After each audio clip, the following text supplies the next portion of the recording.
What's going on, everyone? Welcome to another Fantasy Puck video. In today's video, I'm going to introduce a new series, the Buy Low and Sell High series. I'm going to run through a few players that are cold right now, but we still think have a lot of value that you can look to trade for, as well as a few players that are off to a hot start that we think will come back down to earth. Some of these players you might have on your team, and some of these players you might have to make some moves for.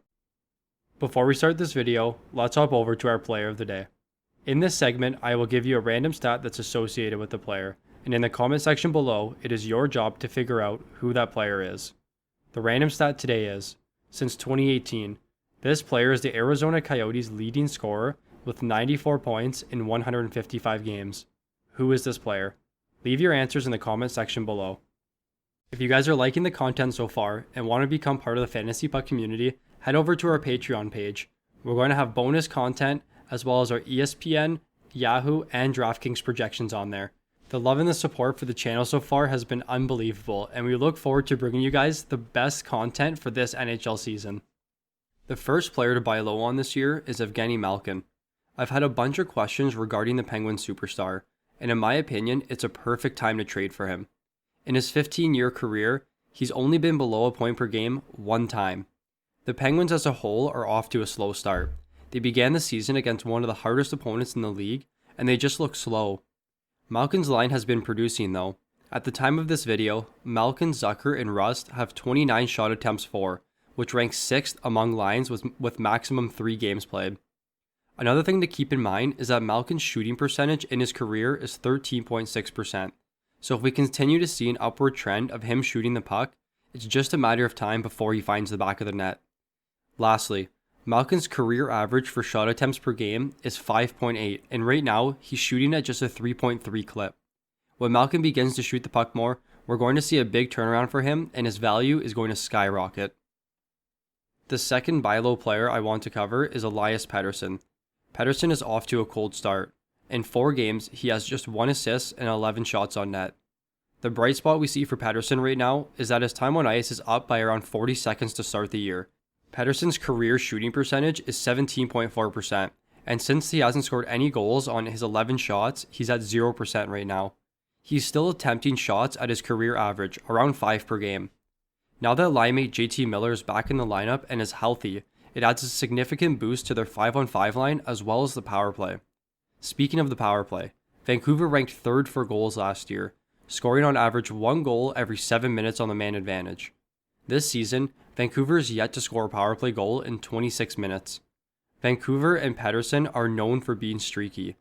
We'll see the team score 20 goals in a week and Pettersson will have 10 points. It's just a matter of time before the Canucks start scoring on the power play and the Pettersson line begins to see more production 5-on-5. The third buy low player is Rasmus Dahlin of the Buffalo Sabres. Dahlin has yet to record a point this season, even though Buffalo is off to a pretty hot start. His shot attempts are at 5.3 per game, up from his career average of 3.7. Dahlin isn't known for his goals though. He's a power play threat that finds success moving the puck and racking up assists. Buffalo's power play is where Dahlin shines. The team has actually been pretty good on the power play, scoring 3 goals in just 20 minutes. Another positive for Dahlin is that his minutes are at 21 right now, up from 19 the year before. With an increase in minutes, shot production, and the success that Buffalo is having on the power play, Dahlin can look to turn things around and be the almost point per game defenseman that we were hoping for this season. The first sell high player on this list is Travis Konecny. Konecny is off to a hot start, scoring 4 goals and 6 points in his first 4 games. People were quick to try and trade for him, and fantasy owners who drafted him are now reluctant to move him.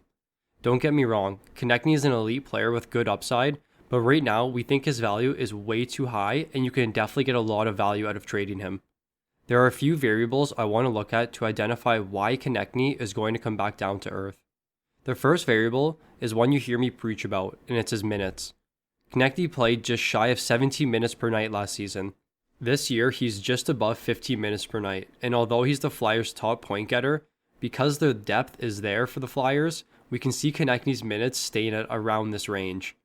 The second variable is that Konecny's shooting percentage right now is at 44.4%. He scored 4 goals on 9 shots, and I know the sample size is small, but it's just a matter of time before his shooting percentage comes down to his career average at about 13.6%. If you have the opportunity to move Konecny for a player that was drafted in round 3 to 6, it'll provide you with a bunch of value down the road. The other sell-high player on this list is Jeff Petry. Petry has had one of the best starts for any D-man across the league. He has 2 goals and 5 points in his first 3 games, as well as a +3 rating. It would be very surprising that Petry maintains this pace given his career numbers. Petry was on pace last season to tie his career high in points, which is 46 in 82 games. Now that Alexander Romanov has proven to be a solid offensive defenseman, he has taken some valuable power play time and 5-on-5 minutes away from Petry. His minutes are down to 22 per night from 23-40 last season. Now this isn't a drastic change, and I get it, but an extra shift or 2 per night could mean the difference between a 50-point player and a 40-point player.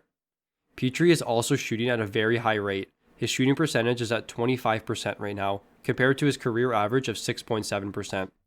His shooting percentage will go down as the season progresses, and it's very probable that his production slows down as well.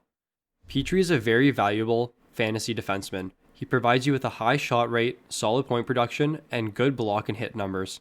This season is early, and there are plenty of undervalued defensemen you can look to trade Petry for. Players like Roman Josi and Dougie Hamilton are both off to a slow start, and I'm not saying you can acquire either of those defensemen for Petry straight up, but with his value right now, you can definitely look to package him with another player to acquire Josi or Hamilton. That'll do it for our buy low and sell high video. If you enjoyed the video, please leave a like, and if you're new to the channel, please subscribe. I'm going to be streaming every Sunday to answer all of your fantasy questions, as well as recapping the previous week of hockey. Thank you for watching, and I look forward to seeing you in the next one.